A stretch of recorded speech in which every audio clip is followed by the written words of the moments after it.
Polsek, ada pejabat-pejabat TNI Polri, pejabat pemerintah daerah yang saya hormati, para ketua adat di lingkungan Kesultanan Gunung Tabur, khususnya tadi ada datang di wilayah Segah, tokoh agama, tokoh masyarakat, Bapak Ibu sekalian yang saya hormati, marilah kita panjatkan puji syukur kehadirat Tuhan Yang Maha Kuasa, karena pada siang hari ini kita dapat berkumpul di keraton atau di kesultanan ini dalam keadaan sehat walafiat, dalam rangka silaturahmi dan sosialisasi. Saya kira hal ini sangat penting, mengingat memang ada hal-hal yang kita lakukan, pendekatan secara silaturahmi dan kemudian juga sosialisasi. Bapak Ibu sekalian, tadi telah disampaikan bahwa sekilas selayang pandang tentang Kesultanan Gunung Tabur. Sebelumnya saya perlu memperkenalkan diri. Saya Brigjen TNI Rifki, saya dari Jakarta, dari Dewan Ketahanan Nasional, gitu. Saya kenal dengan Kesultanan Gunung Tabur ini bukan baru-baru ini, sudah sangat lama. Karena itu beberapa tahun yang lalu, kira-kira 7 tahun yang lalu, saya mendapat silaturahmi lah dari Pak Pangeran Hadi ini tentang bagaimana itu Kesultanan Gunung Tabur. Gitu. Kalau kita lihat Kesultanan Gunung Tabur ini dengan bangunan yang seperti ini, yang luas dan sangat megah, ini tadi dikatakan berdiri tahun 14-an dan awal 18-an. Kalau kita lihat ini, menurut saya sangat luar biasa.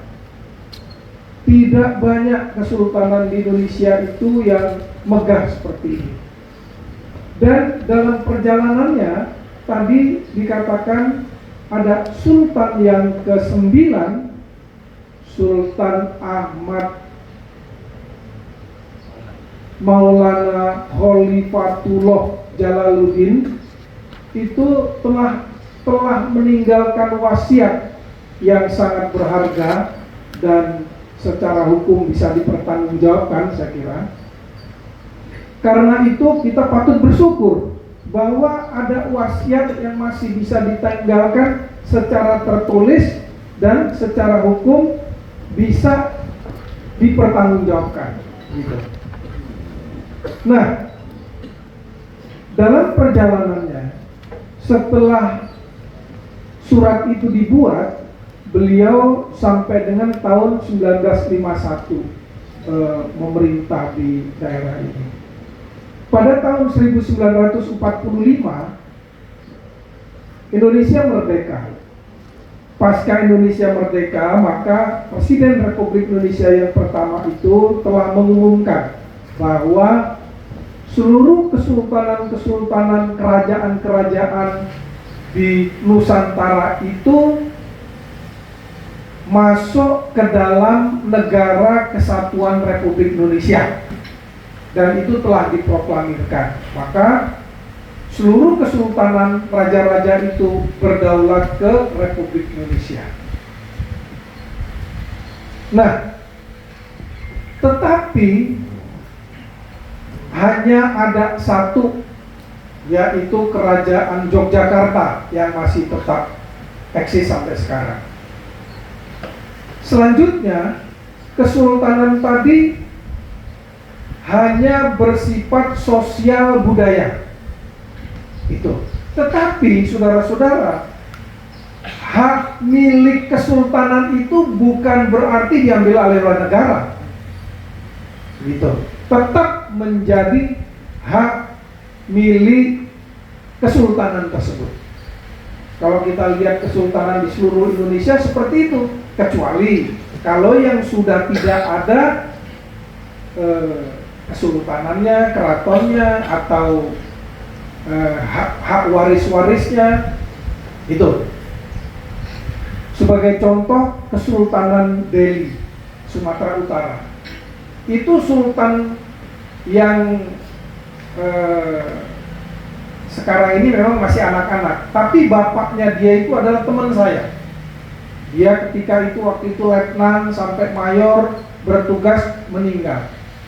Saya bukan cerita meninggal, tetapi bagaimana keraton dan budaya adat di Kesultanan Delhi itu sampai sekarang masih berlaku. Karena bapaknya waktu itu celaka di daerah operasi, anaknya masih SMA, diangkatlah menjadi sultan. Perlakuannya persis seperti rajanya Inggris itu. Bagaimana kalau dia berada di keraton ini, masyarakatnya datang, dan selanjutnya. Demikian juga waris-warisnya. Nah, tadi saya katakan bahwa warisnya itu ada dan tertulis, tetapi dari penuturan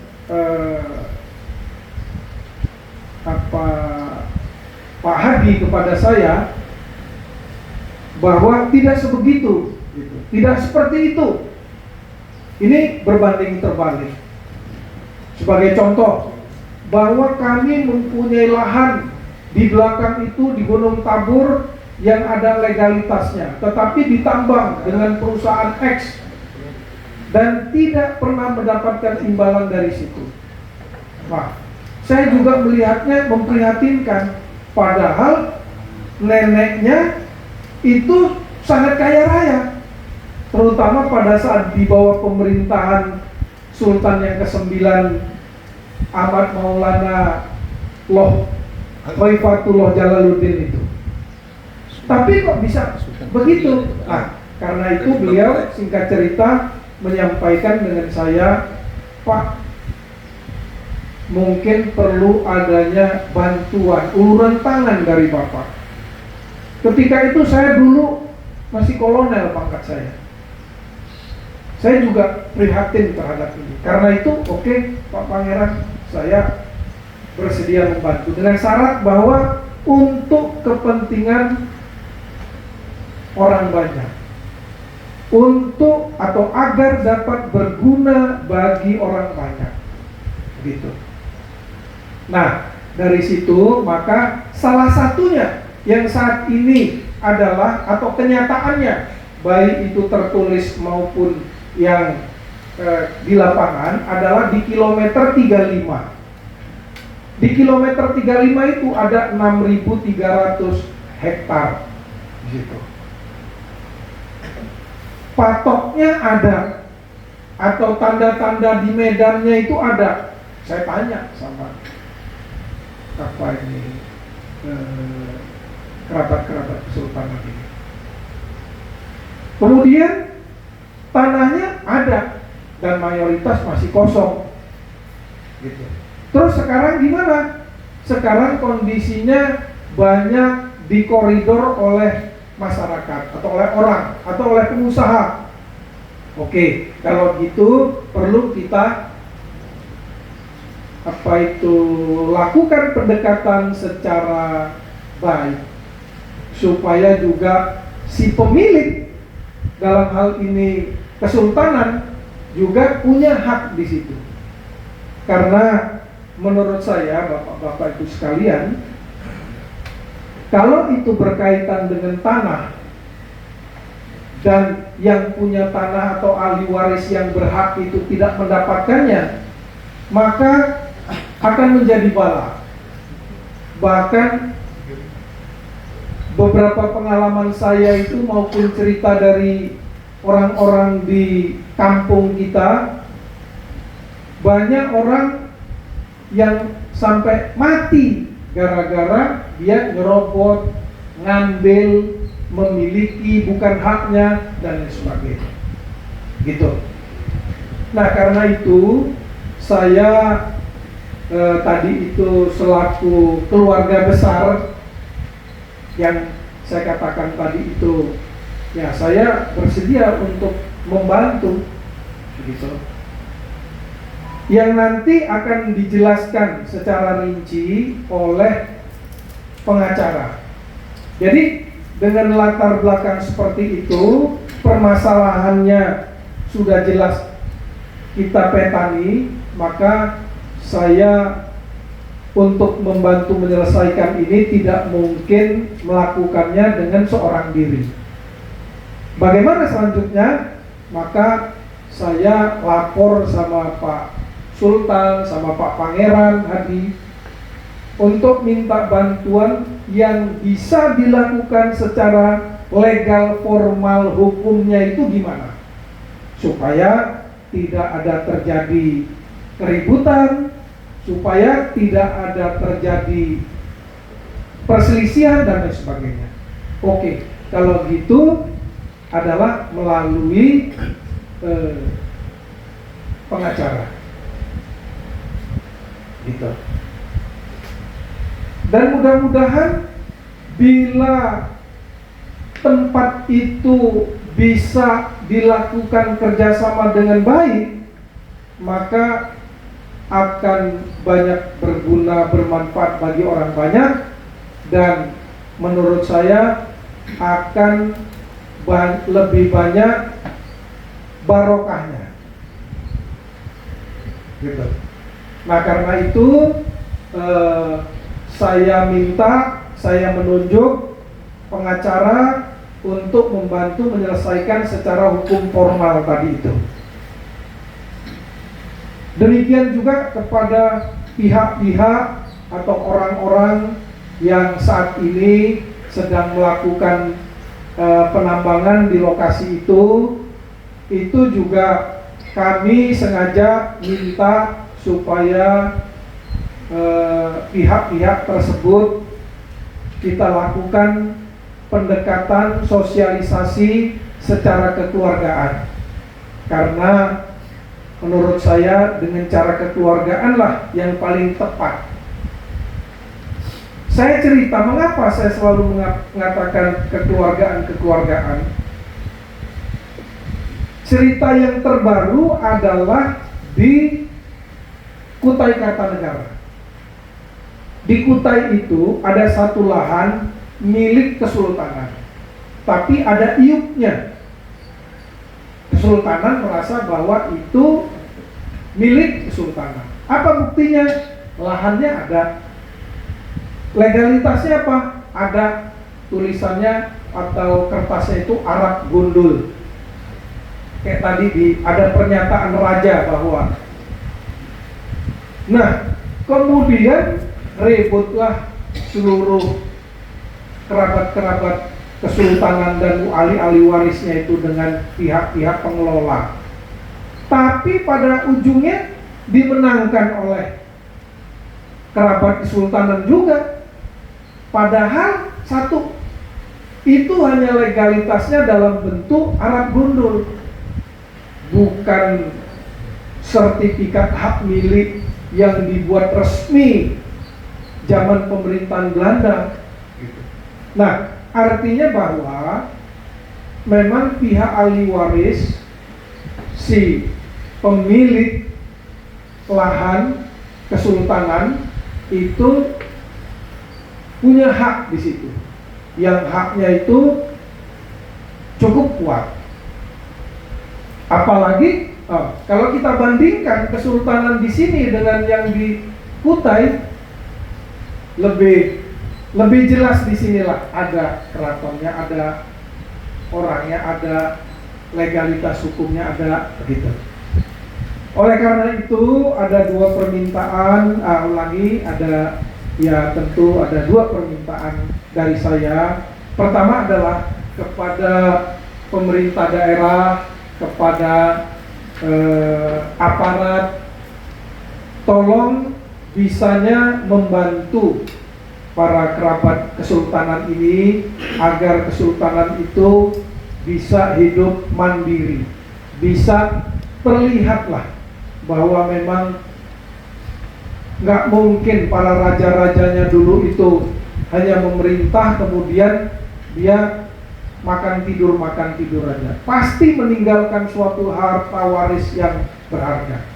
Nah, karena itu sekali lagi kepada pemerintah daerah dan kepada ahli waris, saya minta untuk membantu agar ini menjadi barokah juga bagi kesultanan. Itu sudah saya sampaikan juga kepada Sultan ketika saya pertama kali bertemu. Pak Sultan, tolonglah bila ketemu sama Bupati, sama Dandim, sama Kapolres, sampaikan gitu. Kalau saya ya bisa juga, tetapi kan mungkin yang paling tepat itu adalah yang si pemiliknya. Kemudian kedua, kepada masyarakat terutama yang saat ini berada di lokasi kilometer 35 itu juga mau bekerja sama kepada pihak kesultanan. Mengapa? Karena yang pertama adalah pihak kesultanan memang secara ulayat adat menguasai daerah itu, tanah itu. Yang kedua, secara hukum formal dalam bentuk agendum verpondingnya juga, surat sertifikat hak miliknya itu juga ada. Maka harapannya dapat bekerja sama dengan kesultanan gitu. Supaya apa? Supaya itu juga menjadi barokah bagi siapa yang melakukan tambang di situ. Jangan malah nanti menjadi bencana di sana. Kemudian tambahannya kepada kerabat kesultanan, saya minta juga bisa bekerja sama dan ikhtiar gitu, sehingga harapan dari pendahulunya atau dari sultan-sultan yang terdahulu, ya anak cucunya tidak terlalu susah dalam berkehidupan sosial. Saya kira itu hal-hal yang bisa saya sampaikan. Sekali lagi terima kasih banyak karena saya di sini sudah diberi tempat duduk dan saya sudah diberi kesempatan berbicara selaku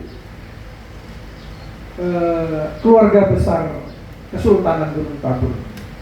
Akhirul kalam, wabillahi taufiq wal hidayah. Wassalamualaikum warahmatullahi wabarakatuh.